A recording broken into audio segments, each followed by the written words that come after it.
Video देखते हुए break आए, मजा नहीं आता। अभी डाउनलोड करें तक ऐप।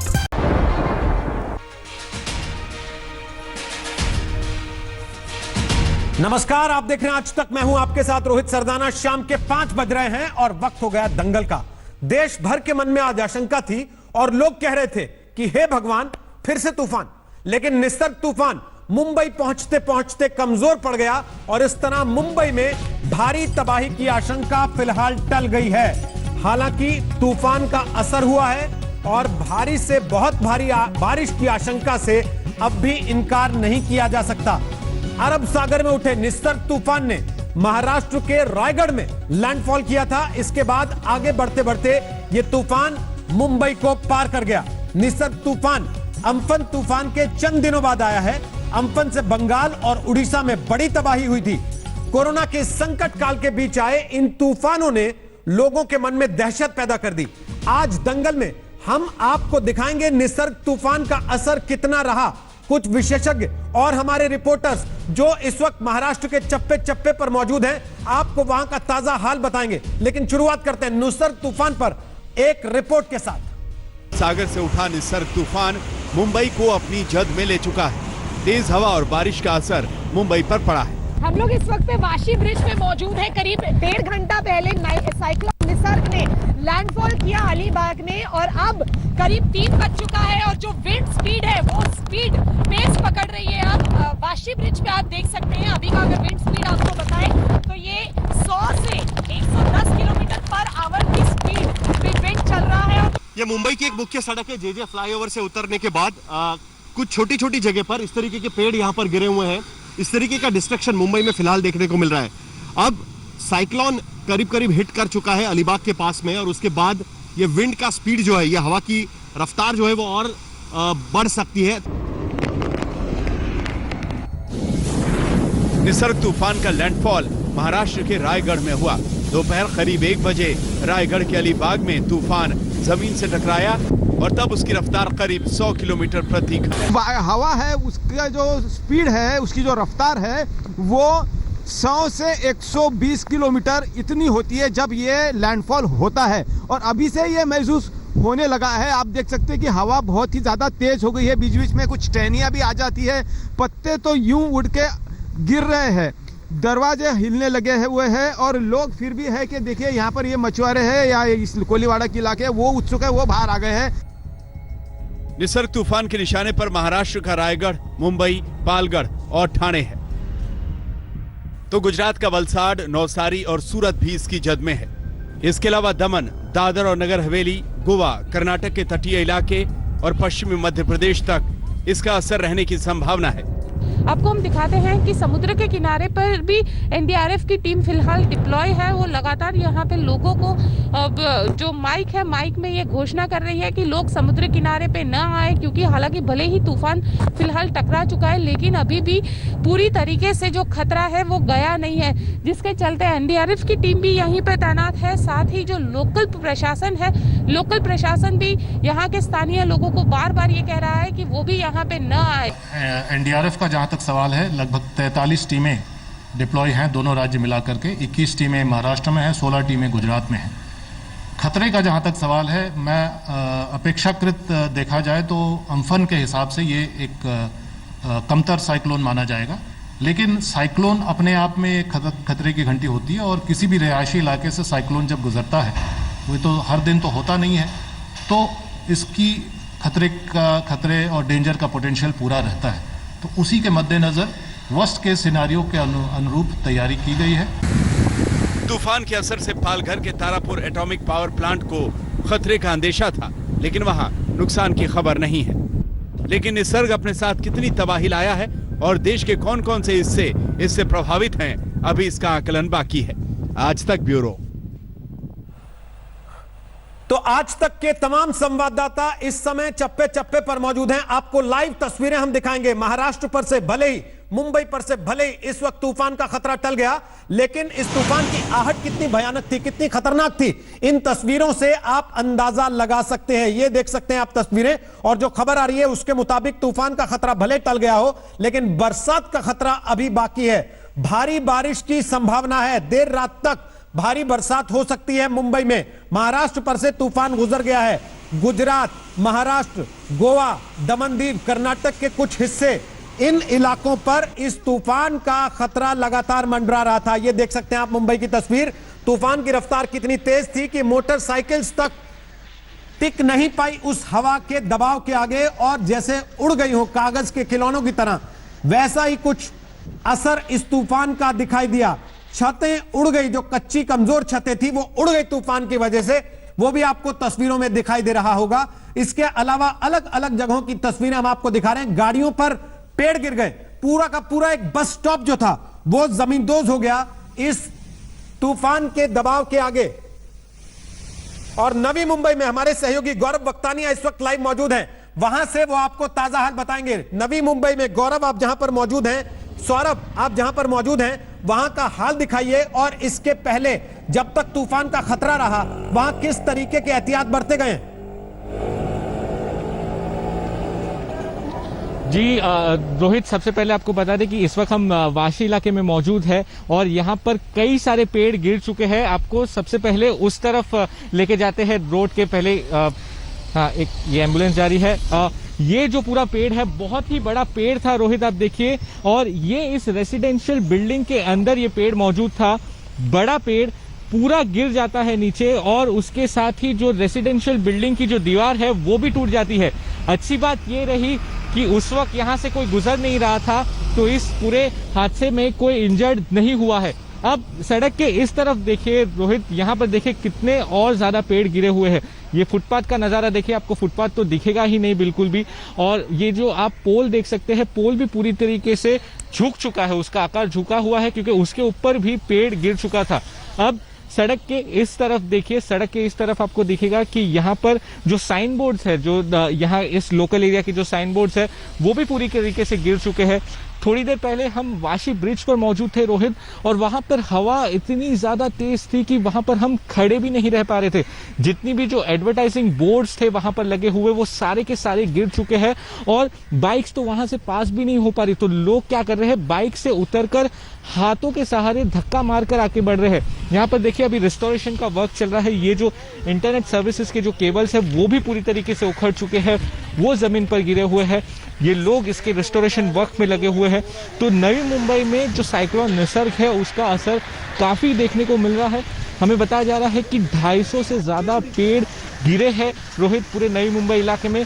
लेकिन अच्छी बात यह है कि अब इसका खतरा यहाँ से टल चुका है। फिलहाल आप देखिए कि बारिश उतनी ज्यादा नहीं हो रही है, हवाएं भी इतनी ज्यादा नहीं है, लेकिन ऐसा हाल नई मुंबई में कई जगह पर हमें दिख रहा है। देखिए कितना बड़ा पेड़ है रोहित ये, और ये जो पेड़ है रोहित पूरा का पूरा सड़क के इस पार गिरता है। पूरा रोड ब्लॉक हो चुका था। अच्छी बात ये रही देखे कि वो बिल्डिंग के अंदर भी अंदर नहीं गिरा है, वहां पर तमाम गाड़ियां और रेसिडेंशियल बिल्डिंग है बेहद ही पास वहां पर।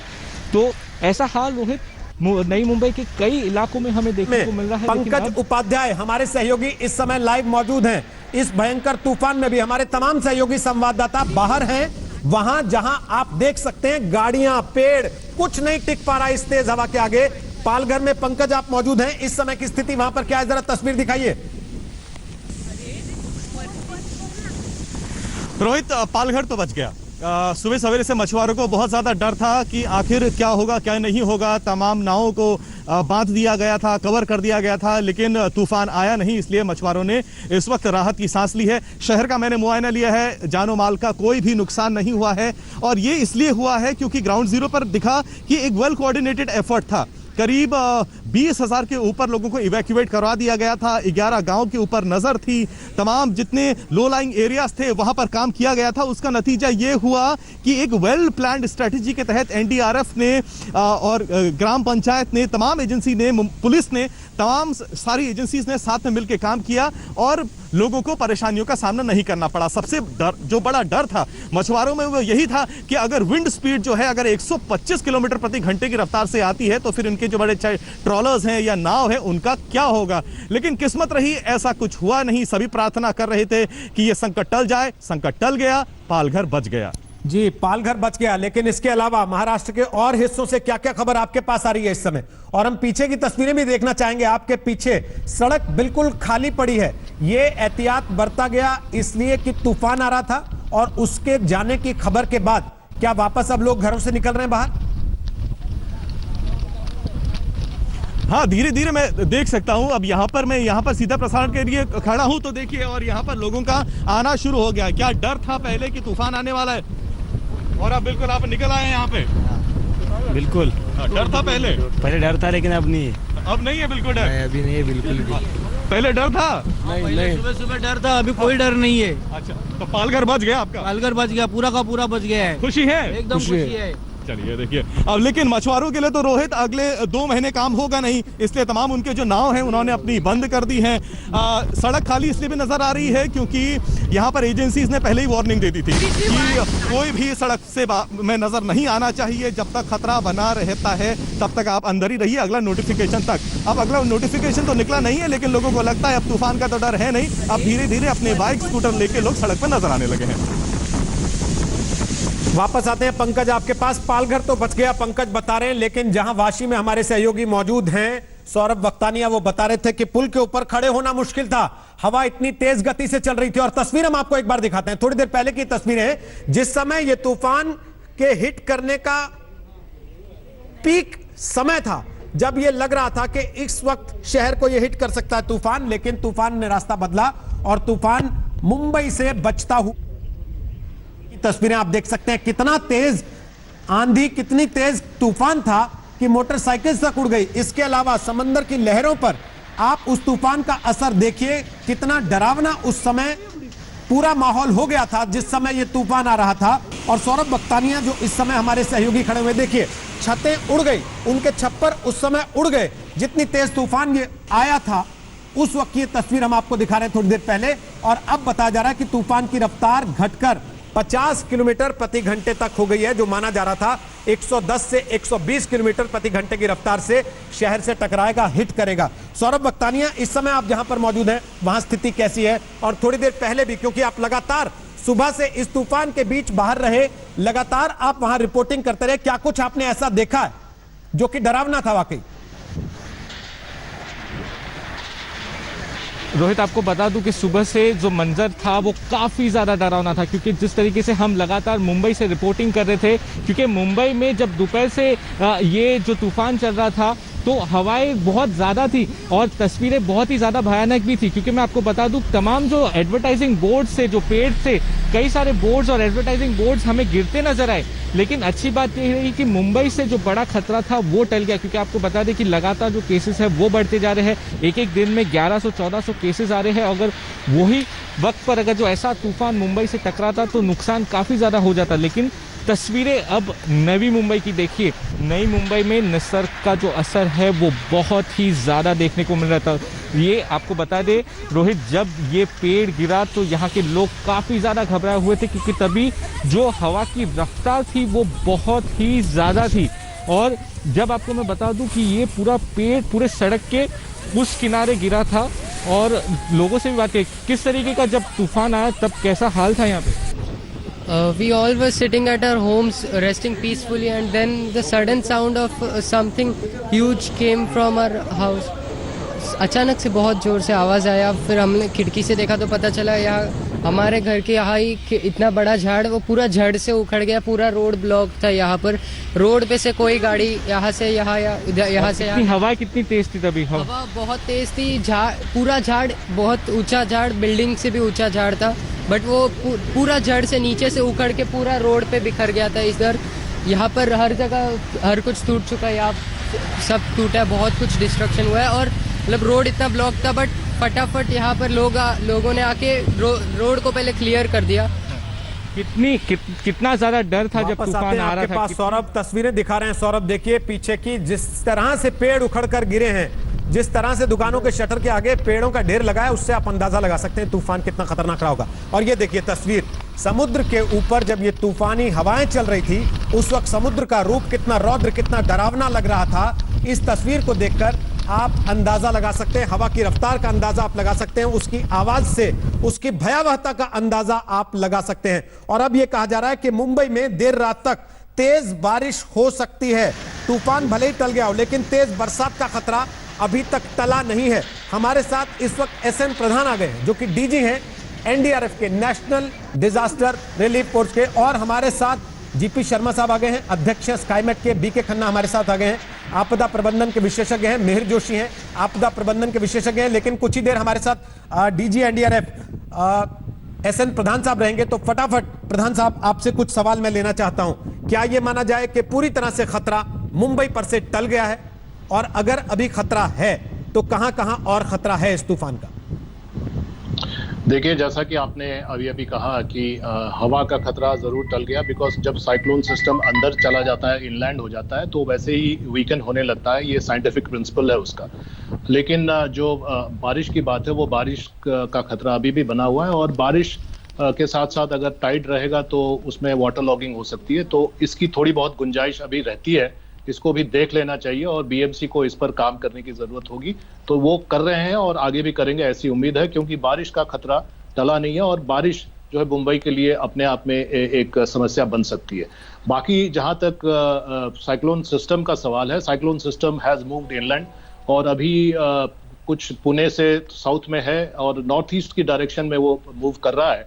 और अभी अभी जो आधे घंटे पहले मेरी टीम्स जो हाई इम्पैक्ट सबसे ज्यादा एरिया रायगढ़ जिला था, वहां से रिपोर्ट कर रही थी कि 70 से ज्यादा किलोमीटर प्रति घंटे हवा अब चलने लगी है, जो कि कम है काफी पहले से। 120 से कम है, 130 तक भी गया था हवा रायगढ़ में, और काफी वहां नुकसान हुआ है। पेड़ बहुत सारे टूटे हैं, पोल्स टेढ़े मेढ़े हो गए हैं, और बिल्डिंग्स को नुकसान हुआ है, स्पेशली जिनके छत जो है पक्के नहीं थे। लेकिन अब रेस्टोरेशन का काम जरूरी है, और ऑलरेडी एनडीआरएफ की टीमें बाहर निकल के आ गई हैं, जहां जहां सेफ्टी है वहां पर काम करना शुरू कर दी है। और ये कहा जा सकता है कि मुंबई से तो हवा का खतरा जरूर टला है।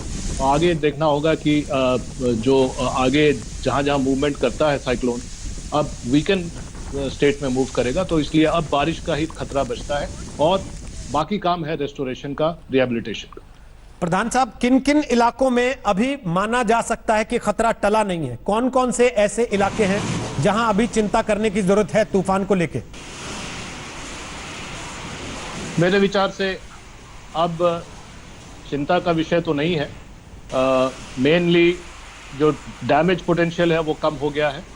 अब जो है मेन प्रोसेस होगा बारिश और वाटर लॉगिंग ना हो शहरी इलाकों में, और उसके अलावा रेस्टोरेशन ऑफ पावर लाइंस जहाँ जहाँ कटी हैं, ट्री जहाँ गिरे हुए हैं, उनको यातायात का आवागमन साफ करना, और अगर टेलीफोन पोल्स डैमेज हुए तो उनको आप रिस्टोर करना, यही काम रहेगा। और इसमें समय लग सकता है, स्पेशली रायगढ़, रत्नागिरी, सिंधुदुर्ग जिलों में या पालघर जिलों में, यहाँ पर डैमेज कुछ ज़्यादा हुआ है। तो एनडीआरएफ ने खास तौर पर आज क्या क्या तैयारी की? खास तौर पर पीछे जो हुआ पश्चिम बंगाल में, सारी तैयारी के बाद भी उसको देखते हुए किन किन चीज़ों का एहतियात आपको बरतना पड़ा? देखिए, तैयारी पश्चिम बंगाल में या उड़ीसा में जो तैयारी हुई थी उस पर पूरी तरह से अमल किया गया, और उसी तरह से यहाँ भी अमल किया गया। और राज्य सरकारों का प्रथम जो कर्तव्य होता है, डिजास्टर रिस्पांस का मैंडेट राज्य सरकारों के पास होता है। हम लोग असिस्टेंस में जाते हैं सेंट्रल एजेंसीज। तो मुझे खुशी है कि यहाँ जो है समन्वय का स्तर जो है काफ़ी अच्छा रहा, और मेरे विचार से अभी तक अगर कोई लॉस ऑफ लाइफ का रिपोर्ट नहीं है, और अगर ये ऐसा ही बना रहता है, फिगर जीरो ही रहता है, तो हमारी जो जीरो कैजुअलिटी अप्रोच रही इसमें और समन्वय रहा, ये कारगर सिद्ध हुआ ऐसा कहा जाएगा। और अभी एनडीआरएफ की 43 टीमें ग्राउंड पर हैं, और वो अभी रहेंगी जब तक इसकी ज़रूरत होगी। सर, अभी तक कोई नुकसान की जानकारी आप तक आई है किसी भी इलाके से देश के? देखिए, अभी तक तो कोई डेथ की रिपोर्ट नहीं है। वो जो बड़ी बात है, हम लोगों ने जान और माल की सुरक्षा को सामने रखा था, और ये तय किया था कि जीरो कैजुअलिटी होनी चाहिए। और जितनी भी मीटिंग्स चाहे होम मिनिस्टर साहब ने किया चीफ मिनिस्टर के साथ, या कैबिनेट सेक्रेटरी ने किया सभी अफसरान के साथ, इसमें पहला मुद्दा ये था कि लाइफ नहीं जाना चाहिए, जीरो कैजुअलिटी हमारी टारगेट होनी चाहिए। मुझे लगता है हम लोग लगभग सक्सेसफुल हुए हैं, हालांकि अभी पुष्टि नहीं की जा सकती, हो सकता है कहीं पर कुछ हुआ हो, लेकिन अभी तक जब जितना जो स्टेट से और उनके कंट्रोल रूम से जो जानकारी प्राप्त हुई है, there is no loss of life. Loss of property हुआ है, इसकी सर्वे के बाद जानकारी पूरी मिल पाएगी। जी प्रधान साहब, इस तरह के तूफान की जब आहट आती है, इस तरह के तूफान को लेकर जब अलर्ट्स जारी होते हैं, तो उस मौके पर क्या क्या तैयारी पहले से कर ली जाती है? क्योंकि तूफान को रोक तो सकते नहीं, जाहिर है उसको फेस करना होगा, तो उसके लिए क्या क्या प्लान, क्या क्या तैयारी होती?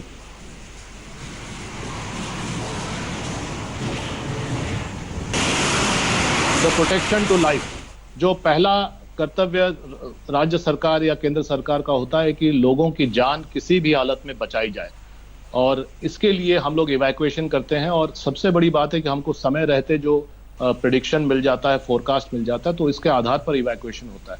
तो इवैक्यूएशन कारगर हुआ है, इसका एक ही तरीका है समझने का कि लॉस ऑफ लाइफ नहीं के बराबर हो या नहीं हो। तो मुझे लगता है कि इवैक्यूएशन इस मामले में कारगर हुआ है, साइक्लोन निसर्ग में कारगर हुआ है।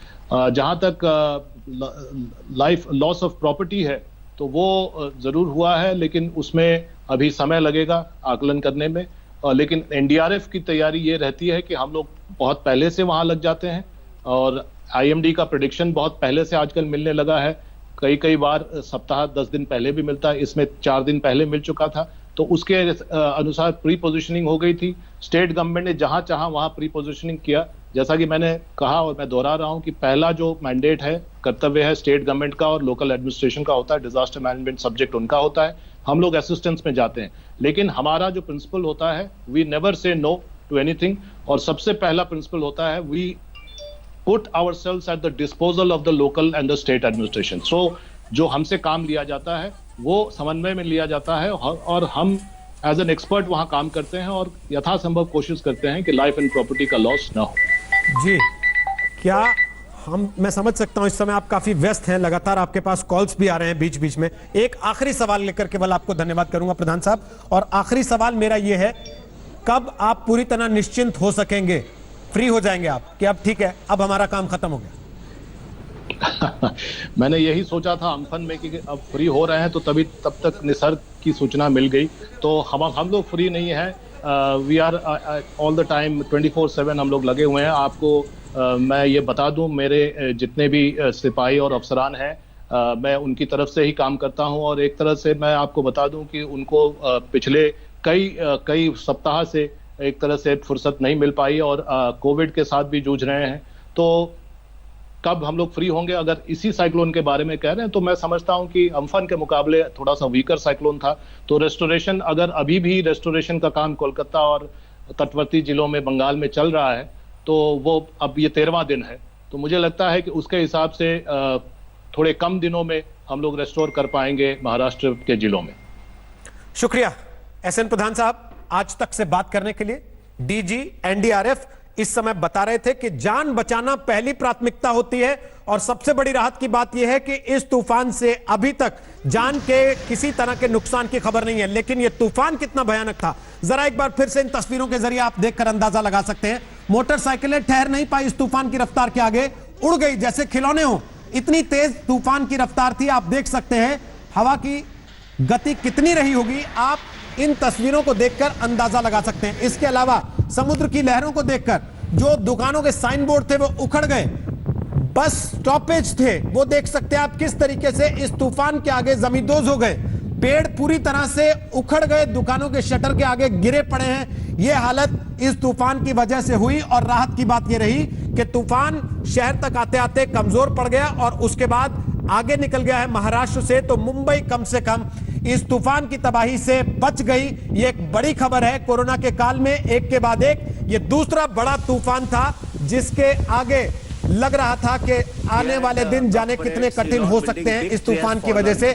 लेकिन राहत इस बात की ये रही, लोग कह रहे थे कि हे भगवान और कितने तूफान। विद्या हमारी सहयोगी देखिए इस समय मुंबई में मौजूद है, पालघर से हमारे सहयोगी इस समय मौजूद है पंकज, और साथ ही पंकज खेलकर हमारे एक और सहयोगी इस समय लाइव आपके साथ आ गए हैं, जो लगातार सुबह से जान जोखिम में डालकर भी कवरेज कर रहे हैं। अलीबाग में पंकज खेलकर आप मौजूद हैं, कितना नुकसान सुबह से आपने अब तक देखा, और अभी इस समय जब बाहर खड़े हैं हवा की रफ्तार कम हुई है, थोड़ी राहत लग रही है कि नहीं?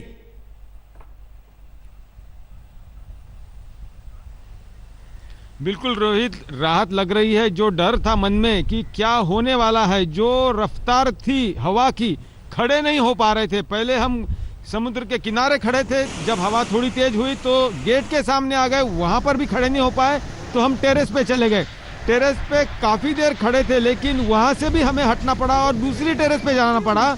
और जिस प्रकार से यहाँ पर तबाही का मंजर देखने को मिल रहा है, मेरे पीछे आप देख सकते हैं कि ये जो 3 बरगद के बड़े पेड़ है, यहाँ का जो महाराष्ट्र का पोर्ट ट्रस्ट का जो ऑफिस है वहाँ पर हम यहाँ पर खड़े हैं। और ये जो 3 पाइन ट्रीज है वो बिल्कुल नीचे गिर गई है, उखड़ गई है जमीन से। और दूसरी ओर अगर हम देखें तो यहाँ पर और एक ऐसा छोटा सा ऑफिस जैसा है, उसके परखच्चे उड़ गए हैं, पूरे टीन शेड्स वहाँ से उखड़ गए हैं, ऐसा नज़ारा है।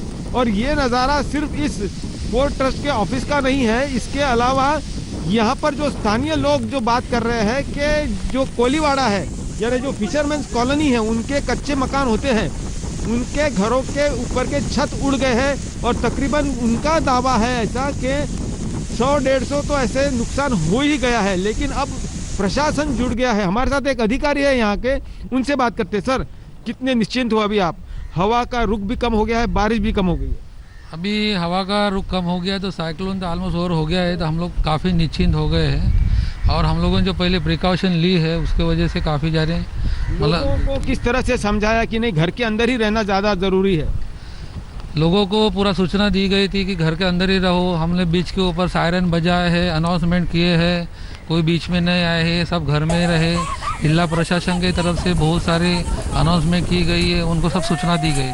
रोहित, यहाँ पर जो एनडीआरएफ के अधिकारियों से भी हमारी बात हुई, उनका कहना है कि जिला प्रशासन ने उन्हें बुलाया है, एक अर्जेंट मीटिंग है और उसके बाद एक आकलन होगा कि कहाँ कहाँ टीम्स भेजनी है एक राहत कार्य के लिए, एक बचाव कार्य के लिए। जिस प्रकार से पेड़ उखड़ गए हैं या घर के परखच्चे उड़ गए हैं, जो कच्चे मकान थे, तो अब लोगों को फिर से स्थापित करना है, फिर से उनके घर पे ले जाना है, क्या कुछ करना होगा, इसका आकलन करना होगा। इसीलिए ये machinery, state machinery, district machinery फिर से काम में जुट जाएंगी। एक राहत की सांस तो है कि जो निसर्ग, जो साइक्लोन है वो तो जा चुका है, लेकिन इसके बाद की जो तबाही मचा कर गया है उससे अभी उभरना है। वापस आते हैं पंकज आपके पास। पंकज उपाध्याय भी हमारे साथ इस समय मौजूद हैं, पालघर उनके पास चलेंगे और विद्या के पास चलें। उसके पहले एक बार तस्वीरें आपको फिर से दिखाते हैं इस तूफान की तबाही की। ये तस्वीरें अपने आप में सब कुछ बयां कर देती हैं कि आज क्या हो सकता था और किससे आज बचने के लिए ये पूरा इंतजाम, पूरी जद्दोजहद कल से पिछले 24 से 36 घंटे से की जा रही थी। ये देख सकते हैं आप किस तरीके से तूफान के रास्ते में जो कुछ आया, तूफान ने उसे उड़ा दिया। कुछ भी चीज उस तूफान की रफ्तार के आगे ठहर नहीं पा रही थी। आप इन तस्वीरों को देखकर अंदाजा लगा सकते हैं। अभी कुछ दिन पहले बंगाल में अम्फन तूफान ने जो तबाही मचाई थी, ठीक वैसी तबाही की आशंका इस दूसरे तूफान से, जिसका नाम है निसर्ग, उससे भी हो रही थी। लेकिन राहत की बात यह रही कि वो तूफान उतना भयानक, उतना रौद्र रूप नहीं अख्तियार कर पाया और उसके पहले ही उसका रास्ता बदल गया, वो आगे बढ़ गया महाराष्ट्र से, मुंबई पर से। विद्या हमारी सहयोगी इस समय हमारे साथ मौजूद है। विद्या, क्या क्या सुबह से आपने अभी तक देखा है और अभी की तस्वीर क्या है, दिखाइए जरा।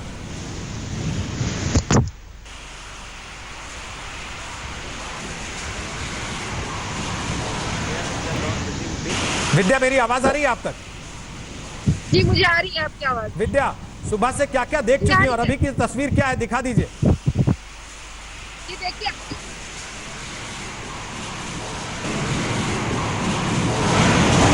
शायद आवाज नहीं आ रही है विद्या की हम तक, और हमारी विद्या तक आवाज नहीं पहुंच पा रही है। फिर से कनेक्ट करने की कोशिश करते हैं।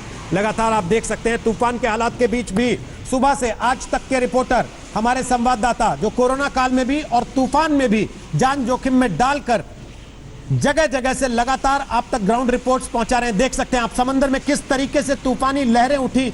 ये दोपहर की तस्वीर है जिस वक्त तूफान मुंबई के तट से टकराने वाला था, उस वक्त की तस्वीर हम आपको दिखा रहे हैं। ये देख सकते हैं आप, बड़े बड़े समुद्री जहाज जो समुद्र के बीच में थे, पत्तों की तरह डोलने लगे थे तूफान की वजह से। ये तस्वीरें उस वक्त की तस्वीरें हम आपको दिखा रहे हैं। अब जो अनुमान लगाया जा रहा है वो ये कि अब हवा की रफ्तार 50 किलोमीटर प्रति घंटे तक रहेगी, लेकिन उसकी वजह से, तूफान की वजह से जो अब आशंका है वो ये कि मुंबई में देर रात तक तेज बरसात हो सकती है।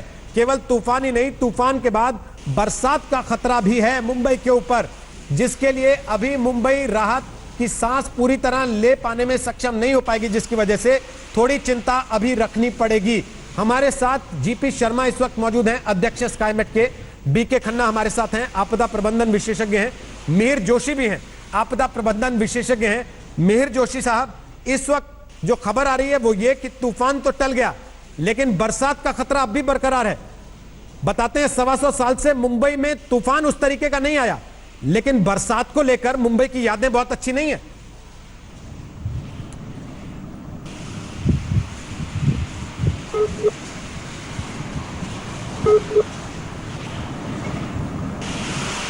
शायद जोशी साहब तक हमारी आवाज नहीं पहुंच पा रही है। लगातार आपको बता दें, तूफान के हालात मुंबई में इस वक्त बने हुए हैं और इसी वजह से बातचीत करना, लोगों तक अपनी उन तक संपर्क कर पाना भी थोड़ा कठिन है। हमारे सहयोगी पंकज खेलकर और पंकज उपाध्याय, दो सहयोगी वाशी में और अलीबाग में हमारे साथ मौजूद हैं इस समय लाइव। और ये तस्वीरें थोड़ी देर पहले की तस्वीरें हम आपको दिखा रहे हैं। मुंबई में तेज बारिश हुई और अभी भी ये आशंका जताई जा रही है कि शाम को देर रात फिर से तेज बारिश हो सकती है। और इसी आशंका की वजह से, तूफान के हालात की वजह से शाम 7 बजे तक मुंबई एयरपोर्ट पर भी कामकाज बंद कर दिया गया। विद्या गाड़ी में आ गई हैं, हम कोशिश करते हैं अब विद्या से शायद हम बात कर पाए। विद्या, अगर आप मुझे सुन पा रही हैं, क्योंकि बाहर तेज हवा थी, संपर्क आपसे हो नहीं रहा था, सुन नहीं पा रहे थे आपको हम।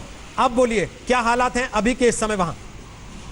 जी देखिए, अगर मैं आपको दिखा सकूं तो यहाँ इस वक्त ये हालात है कि सूरज निकल गया है,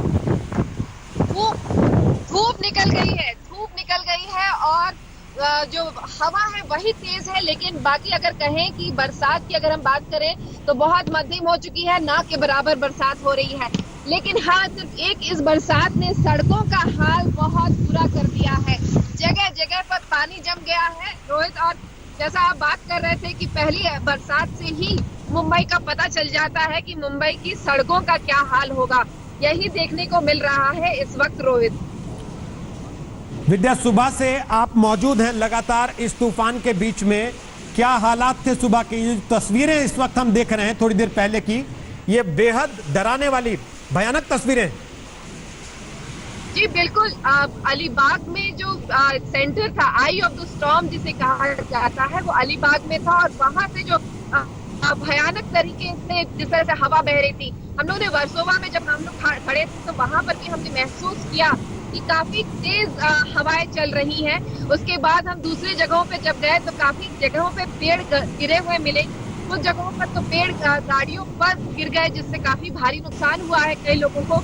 लेकिन इस वक्त यही एक चीज है कि जानों का कोई नुकसान नहीं हुआ है, जान लोगों की सही सलामत है। और यही सबसे बड़ी बात है, यही प्रिपरेशन किसी को करने के लिए बीएमसी पिछले 2 दिनों से जद्दोजहद कर रही थी। जी, वापस आएंगे विद्या आपके पास। विद्या, हमारी सहयोगी, देखिए इस समय गाड़ी में आना पड़ा उनको, क्योंकि बाहर जो हालात हैं बात करना संभव हो नहीं पा रहा। ये अलग अलग तस्वीरें हम आपको दिखा रहे हैं, दिन भर की तस्वीरें हैं। वासी पुल पर तूफान का मंजर कैसा था, बस स्टॉप पूरी तरह से जमींदोज हो गया, गाड़ियों पर बड़े बड़े पेड़ गिर गए, हवा से बाइक तक उड़ गई। तूफान में देख सकते हैं आप सड़कों के बीचों बीच किस तरीके से एक के बाद एक पेड़ गिरे हुए हैं, गाड़ियों पर पेड़ गिरे हुए हैं। ये उस तूफान की वजह से हालात हुए। जीपी शर्मा, अध्यक्ष स्काईमेट के, हमारे साथ इस समय मौजूद हैं, जो हमें बता पाएंगे शायद कि आगे का अनुमान क्या है। शर्मा जी, आगे का अनुमान क्या कहता है? क्योंकि ये बताया जा रहा है कि अभी मुंबई में तेज बरसात हो सकती है। कितनी बरसात की आशंका है अभी?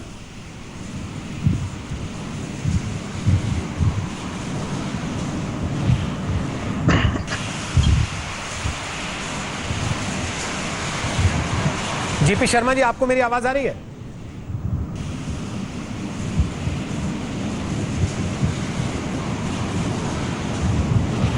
शायद उन तक हमारी आवाज नहीं पहुंच रही है, लेकिन हम आपको तस्वीरें दिखा रहे हैं, बड़ी करके दिखाते हैं आपको तस्वीरें, जरा अलग अलग तस्वीरें, जो भयानक तस्वीरें, जो इस बात का अंदाजा देती हैं कि यह तूफान कितना खतरनाक हो सकता था, जिसकी आहट, जिसकी दस्तक भर से पूरा शहर हिल गया है। आप अंदाजा लगा सकते हैं वो तूफान अगर पूरी ताकत के साथ शहर में दाखिल होता तो क्या कुछ हो सकता था। ये देखिए आप, तस्वीरें मुंबई के अलग अलग हिस्सों की हैं। मुंबई की सड़कों पर तूफान का कहर किस तरीके से रहा है, खड़ी गाड़ियों पर कैसे पेड़ गिर गए हैं, गाड़ियों को अच्छा खासा नुकसान हुआ है। आप देख सकते हैं सड़कों के रेलिंग्स उखड़ गए पेड़ गिरने की वजह से। ये मुंबई की तस्वीर है। इसके अलावा रत्नागिरी में, महाराष्ट्र के, आप देख सकते हैं समुद्र के भीतर जो समुद्री जहाज थे, बड़े बड़े जहाज, वो इस तूफान की तेज रफ्तार का सामना करने के लिए डटने की कोशिश कर रहे थे। जद्दोजहद करते हुए दिखाई दे रहे थे। इमारतों के ऊपर टीन की छतें आप देख सकते हैं कैसे उड़ गई हैं इस तूफान की वजह से, तेज रफ्तार हवा की वजह से। बताया जा रहा था कि 125 किलोमीटर तक की रफ्तार हो सकती है प्रति घंटे की इस तूफान की, और इतनी रफ्तार के साथ अगर ये तूफान शहर से टकराता तो आप देख सकते हैं ये छतें किस तरीके से उड़ी हैं टीन की। इससे आप अंदाजा लगा सकते हैं कि और कितना भयानक हो सकता था शहर के अंदर कई इमारतों में क्या हालात हो सकते थे इस तूफान की वजह से। इन तस्वीरों को देखकर आप एक अनुमान लगा सकते हैं। पंकज उपाध्याय इस वक्त हमारे साथ मौजूद है, मेरे सहयोगी, जो लगातार लाइव रिपोर्टिंग कर रहे हैं सुबह से इस पूरे घटनाक्रम के बीच भी, इस पूरे तूफान के बीच भी। पंकज, इस समय मौसम विभाग ये कह रहा है कि देर रात तक तेज बारिश की आशंका अभी गई नहीं है, और मुंबई का अनुभव बरसात को लेके बहुत अच्छा नहीं है। खासतौर पर जुलाई का महीना पास आते आते बारिश का अनुमान डराता है मुंबई को। जी हाँ रोहित, मुसीबत का मौसम तो अब शुरू ही होने वाला है। अभी ये तो साइक्लोन का डर था, अभी ये तो धीरे धीरे जाएगा। हालांकि मौसम विभाग का ये कहना है कि अगले 48 घंटों तक खतरा तो बना ही रहेगा, तो इन स्टेट ऑफ अलर्ट तो सबको रहना ही पड़ेगा। अब ये खत्म होता है तो उसके बाद तो मुंबई में मानसून ऑफिशियली आ ही जाएगा। उसके बाद आखिर बीएमसी की, एमएमआरडीए की, राज्य सरकार की आखिर कितनी तैयारियां हैं वो तो पहली बरसात नहीं नजर आ जाएंगी। आपने बिल्कुल सही कहा कि मुंबई के लिए बरसात कुछ अच्छी खबरें लेके नहीं आती हैं, लेकिन इस बार उद्धव ठाकरे की सरकार है, इस बार क्या मिजाज अलग होगा ये देखने वाली बात रहेगी, क्योंकि सोशल मीडिया पे तो कई हफ्तों से बड़ी बड़ी बातें हुई हैं। अब हम मुंबई की बात कर रहे हैं तो इस वक्त ताज़ा खबर मुंबई एयरपोर्ट से आ रही है, और वो ये है कि आज शाम 6 बजे से लैंडिंग और टेक ऑफ एक बार फिर से शुरू कर दी जाएगी। पहले ये खबर दी गई थी कि शाम के 7 बजे तक टेक ऑफ और लैंडिंग बंद कर दी गई है। कारण एक साइक्लोन का था जिसकी वार्निंग दी गई थी, और दूसरा कारण यह भी था कि मुंबई एयरपोर्ट पे आज एक कार्गो प्लेन स्किड कर गया और आगे चला गया। अमूमन ये होता है जब कोई एयरक्राफ्ट स्किड कर जाता है तो हम देखते हैं हफ्तों तक जो रनवे है वो बाधित हो जाता है, लेकिन अच्छी बात ये रही कुछ डैमेज नहीं हुआ, इस एयरक्राफ्ट को टो कर लिया गया। और अब जानकारी दी जा रही है कि 6 बजे से सुचारू रूप से टेक ऑफ और लैंडिंग शुरू होंगी। पहले तो रोहित ये भी बता दूं कि 50 टेक ऑफ और लैंडिंग्स होती थी, इतनी ही इजाजत दी गई थी मुंबई एयरपोर्ट को, लेकिन आज क्योंकि वार्निंग भी थी इसलिए सिर्फ 19 ऑपरेशंस थे। उम्मीद करनी चाहिए आने वाले दिनों में चीजें सुचारू रूप से चलेंगी, क्योंकि हजारों की संख्या है लोगों की जो वापस जाना चाहते हैं। जी बिल्कुल, वापस आते हैं आपके पास। पंकज देखिए बता रहे हैं कि अब 6 बजे से टेक ऑफ और लैंडिंग हवाई अड्डे पर फिर से शुरू हो जाएगा। मिहिर जोशी हैं, आपदा प्रबंधन विशेषज्ञ हैं, उन तक आवाज नहीं जा रही थी, उनसे हम फिर कनेक्ट करने की कोशिश कर रहे हैं। और साथ ही बीके खन्ना साहब हैं, वो भी आपदा प्रबंधन विशेषज्ञ हैं, हमारे साथ इस वक्त लाइव मौजूद हैं। जरा दोनों से बात करने की कोशिश करते हैं। जोशी जी, मेरी आवाज अगर आपको आ रही है, अब जबकि तूफान का खतरा टल गया लेकिन बरसात का खतरा अभी बाकी है, आशंका अभी बाकी है। कितना बड़ा तनाव, कितनी बड़ी चिंता मुंबई के लिए, आप देखते हैं इसको? हाँ, नमस्ते रोहित जी। हमने अक्सर देखा हुआ है कि जब भी साइक्लोन की हम बात करते हैं तो ज़्यादा नुकसान है वो पानी की वजह से होता है। जो तेज़ हवा चलती है वो तो है ही, तो जब तक हम ये पूरा ना देख ले कि कितना रेनफॉल हो रहा है, और जैसे कि आप बता रहे थे कि मुंबई का बरसात को लेके एक्सपीरियंस कुछ इतना अच्छा नहीं है, तो हमको ये भी सोचना पड़ेगा कि क्या जो अभी जो आपदाएं आ रही है वो भी अपना रूप बदल रही है या नहीं। और हमने 2019 में देखा कि आपदाओं के जो आंकड़े हैं हिंदुस्तान में, वो पूरे दुनिया में जो आंतरिक विस्थापन हुआ है उसमें सबसे ज़्यादा है। तो अभी भी खतरा पूरी तरह से मैं नहीं मानता हूँ कि टला है। जोशी साहब बता रहे हैं आपदा प्रबंधन को लेकर अपनी बात, और बीके खन्ना जी, खास तौर पर बारिश को लेकर मुंबई के अनुभव कोई बहुत अच्छे नहीं है। आपको लगता है कि बरसात के मौसम के लिए ये तूफान एक चेतावनी है, एक दस्तक है कि अपनी तैयारी कर लीजिए आने वाले दिनों के लिए? देखिएगा, एक चीज़ मैं बताना चाहूँगा, 3 चीज़ें होती हैं साइक्लोन के अंदर। सबसे पहले हवा होती है, दूसरी वाली बारिश है, तीसरा है स्टॉर्म सर्ज, जिसके बारे में अभी तक नहीं बताया गया है। स्टॉर्म सर्ज होता है कि एक किस्म से वॉल ऑफ वाटर जो कि मतलब जो है समुंदर के पानी को लेकर आती है, जहाँ तक लेके आएगी। आमतौर पर होता है कि 1 किलोमीटर लेके आए, 1.5 किलोमीटर, डिपेंडिंग ऑन किसी हाइट है। इसकी सुना है कि हाइट 1 या 2 मीटर के ऊपर की है, तो ज़्यादा अंदर तक नहीं आएगी। तो वो जो पानी होता है वो सलाइन वाटर होता है, और जहाँ पर भी वो पानी फिर जाता है तो उसके अंदर 1 या 2 साल तक आप अपनी वहाँ पर कोई खेती वगैरह नहीं कर सकते हैं। वापस आते हैं कि हवा के बारे में, जहाँ पर ये इन्होंने रायगढ़ के अंदर, जो साउथ ऑफ बॉम्बे के अंदर है, वहाँ पर इन्होंने हिट किया है। रायगढ़ के अंदर है, जहाँ के एक बार जिसको कहा जाता है कि लैंडफॉल के बाद में जैसे उसको आई ऑफ दी साइक्लोन जब हिट करता है तो उसको बोलते हैं लैंडफॉल। तो लैंडफॉल करने के बाद में जो है उसकी आमतौर पर जो साइंटिफिक प्रूफ है कि वो जो है कम हो जाता है, उसकी स्पीड वगैरह जो हवा की जो स्पीड होती है कम करने के लिए। तो जैसे इनिशियली आपने देखा होगा कि 102, 120, 130 तक भी कह रहे थे, जैसे कि वो 130 तक चली गई है, पर उसके बाद में कम होती जा रही है, क्योंकि जैसे जैसे ये आगे बढ़ता जा रहा है जी। तो मेरे हिसाब से तो जब कम होता जाएगा और इसका ज़्यादा अभी आगे फिक्र करने की जरूरत नहीं है, खतरा थोड़ा सा टल गया है जी। और तीसरी बात थी कि आपका बॉम्बे के अंदर ये इतना ज़्यादा नुकसान नहीं हुआ है, क्योंकि वो उसे जो है डायरेक्टली लैंडफॉल वहाँ पर पहले तो हुआ नहीं है, और दूसरा एक बार लैंडफॉल होने के बाद में जो है ये थोड़ा हवा की जो है जो स्पीड थी वो कम होती गई है, कम होने की वजह से ये निकल गई है। पर ये मैं चीज़ जरूर बताऊंगा कि वहाँ पर माली नुकसान तो कुछ हुआ होगा, रायगढ़ के अंदर ज़्यादा होगा, थोड़ा बहुत बॉम्बे के अंदर होगा, और जैसे आगे की तरफ जाते हैं तो थोड़ा बहुत नुकसान वहाँ पर भी हो सकता है जी। अभी क्या क्या चीज़ें करना है इन्होंने आमतौर पर जैसे कि बता रहे थे, अभी हमने सबसे पहले तो ये कि एक स्टॉप करना पड़ेगा, जैसे कि बताया था कि अभी डीसी ने अपनी कॉन्फ्रेंस की है, करने हैं कि कहाँ पर नुकसान हुआ, कहाँ के वो एनडीआरएफ की टीम को वहाँ पर भिजवा सकते हैं। ठीक बात। और एक चीज़ और भी बताना चाहूँगा कि एक जैसे ये आई का जो है लैंड के साथ लैंडफॉल होता है, वहाँ पर बिल्कुल हवा बिल्कुल बंद हो जाती है, ऐसे लगता है कि जैसे भी साइक्लोन खत्म हो गया। उसके कोई आधे घंटे के बाद में 45 मिनट के बाद में जिसको tail of the island cyclone बोला जाता है, वो आके हिट करता है, उसी डायरेक्शन में भी हिट कर सकता है और दूसरी डायरेक्शन में भी हिट कर सकता है। ठीक सर, बहुत बहुत धन्यवाद इस जानकारी के लिए आपका। बता रहे हैं कि तूफान भले निकल गया, लेकिन टेल ऑफ द साइक्लोन अभी उसकी आशंका थोड़ी सी बाकी है। लेकिन राहत की बात यह कि तूफान गुजर गया। ये तस्वीरें आप देख सकते हैं, इन तस्वीरों से आप अंदाजा लगा सकते हैं कि इस तूफान की दस्तक कितनी खतरनाक थी। अगर ये पूरी ताकत के साथ मुंबई शहर से टकराता तो क्या भयानक, क्या डरावनी स्थिति हो सकती थी। लगातार कवरेज आज तक आपको दे रहा था। आज सुबह से हमारे संवाददाता भयानक तूफान के बीच भी अपनी जान जोखिम में डालकर भी। नमस्कार, मैं हूं अंजना ओम कश्यप। हमें उम्मीद है ये वीडियो आपको पसंद आया होगा। लेटेस्ट खबरों के लिए यूं ही देखते रहिए आज तक, और इस वीडियो के पसंद आने पर लाइक, शेयर एंड सब्सक्राइब करना ना भूलें।